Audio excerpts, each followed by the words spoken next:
Baik, adapun masalah riba, memang disebutkan diantaranya adalah yang menghalalkan riba itu keluar dari iman, sebab-sebab kemurtatan kalau tidak salah atau apa itu ada. Karena kitab Sulam Taufik itu silap atau indah, muqaddimahnya itu adalah ringkasan dari Al-I'lam ya, biqawatil Islamnya Ibnu Hajar Al-Haytami tentang bagaimana kita mengetahui kemurtatan. Kalau tidak salah diantaranya adalah riba, harus meyakini riba itu adalah haram, yang menghalalkan riba keluar dari iman. Cuman rinciannya ini perlu ilmu khusus. Riba ada bermacam-macam. Ada riba gharat, riba utang piutang yang selama ini masyhur di dunia perbankan adalah meminjamkan kemudian kembalinya lebih, itu riba gharat. Riba gharat. Ini sudah jelas ini riba gharat. Ternyata riba gini, Anda meminjamkan atau saya pinjam kepada Anda 100.000, saya kembalikan menjadi 101.000. Maka ada riba di dalamnya dan haram dan dosa besar. Dan ternyata riba tidak hanya riba gharat saja. Di sana ada riba fadl, ada riba nasi'ah, ada riba yad. Jadi riba menjadi 4. Ini adalah urusannya dalam transaksi amwal ribawiyah. Emas dengan emas, emas dengan perak, naqdain. Termasuk dimasukkan ke dalam wilayah emas adalah uang. Uang, emas, perak, satu grup. Makanan dengan jenis yang bermacam-macam, maka yang masuk dalam satu jenis, satu grup. Beras ini, beras itu satu jenis. Baik. Maka riba fadl itu dosa besar, jangan dilanggar. Makanya riba itu tidak harus selalu ada yang dirugikan. Riba tidak harus ada yang dirugikan. Yang jelas riba itu melanggar. Saya nggak rugi, saya rela, bukan urusan dirimu rela. Sekarang banyak orang rela masuk neraka kok. Bukan ukurannya ukuran manusia, ukurannya syariat. Kalau riba fadl itu Anda menjual emas 1 gram, dengan emas 1 gram ada tambahannya. Uang, beras, pijet. Pokoknya ada kelebihannya. Fadl. Atau emas 1 gram Anda tukar dengan emas 1,1 gram. Jadi Anda jual beli emas dengan emas ada kelebihannya. Tapi kalau emas dengan perak bebas. Harus beda dong. Masa emas 1 gram dengan perak 1 gram nggak nyambung. Dalam hal ini dimasukkan rupiah. Kalau Anda di bulan menjelang hari raya ini Anda menukar uang 100.000 dengan 90.000. Ada riba fadl di sini, nggak boleh. Menukar di sini maknanya transaksi, seperti jual beli. Jadi nggak boleh menukar uang, karena kita pengen uang receh mau dibagi-bagi 100-an ribu. Ada orang menjualnya isinya 90.000, dia motong 10.000, haram. Agar halal bagaimana? Ya jual jasa saja. Ini uang 100.000, Anda beri saya 100.000, jasanya saja mana? Jasa. Bilang begitu, jangan langsung motong begitu menjadi tukaran 90.000 jadi 100.000, riba fadl. Kemudian ada namanya riba yad. Riba yad itu adalah riba fadl juga dalam dunia makanan.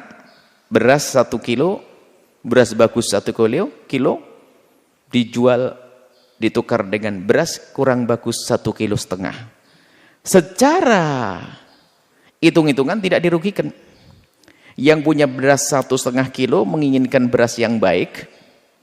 Misalnya ada orang kampung nanam padi bagus-bagus berasnya. Tetangganya orang kaya lagi punya beras jelek. Yang fakir itu sayang makan beras bagus. Ngomong sama tetangga, Pak, kamu punya beras? Oh ada, tapi nggak bagus amat. Tuker aja doh, yuk. Berapa hitungannya? 1 kilo milik saya, 1 kilo milik bapak. Berasmu apa? Beras bagus. Jadi 1 kilo ditukar 2 kilo. Riba fadl. Nggak sah. Tapi gimana caranya? Saya kan pengen makan beras enak orang kaya ini. Kemudian si fakirnya ngomong, saya pengen makannya itu babar. Babar itu adalah bisa jadi banyak. Bagaimana? Biar awet. Oh gampang. Jual saja beras. Beras bagusmu jual kepada orang kaya. Setelah dia ngasih duit, kau beli saja kepada orang kaya. Nggak ada masalah. Jalan ada kok. Jangan merasa susah-susah aman deh dalam hidup. Kalau sudah syariat patuhi nanti aman. Itu namanya riba fadl. Ada riba namanya riba yad. Jual beli emas, emas dengan uang disebut sebagai sama-sama naqd.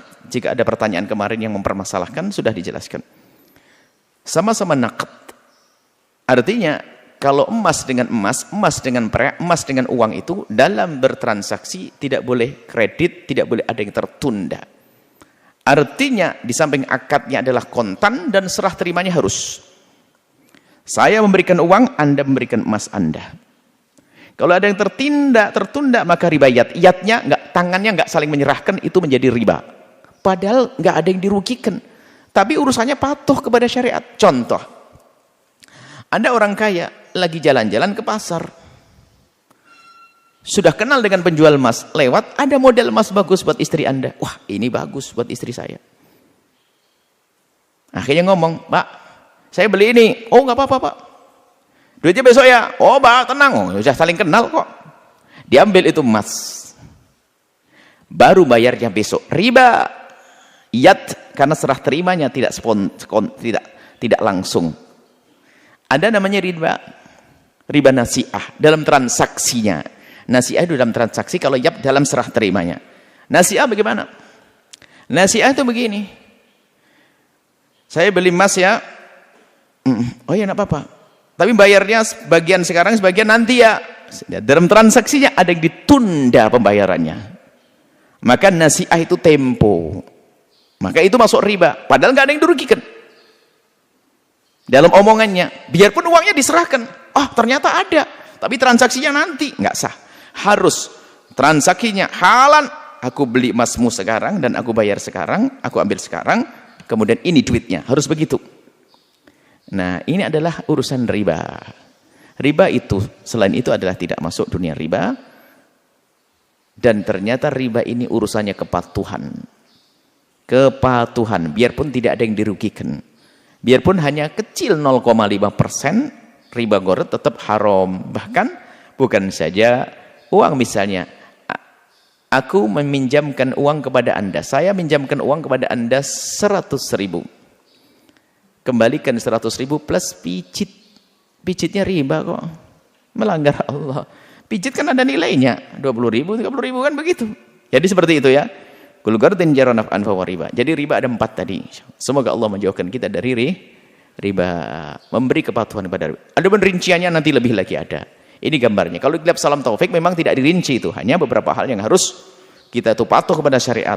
Riba adalah haram. Yang menghalalkan riba keluar dari iman. Kayak orang di luar Islam waktu itu mengatakan innamal bai'u mithlur riba.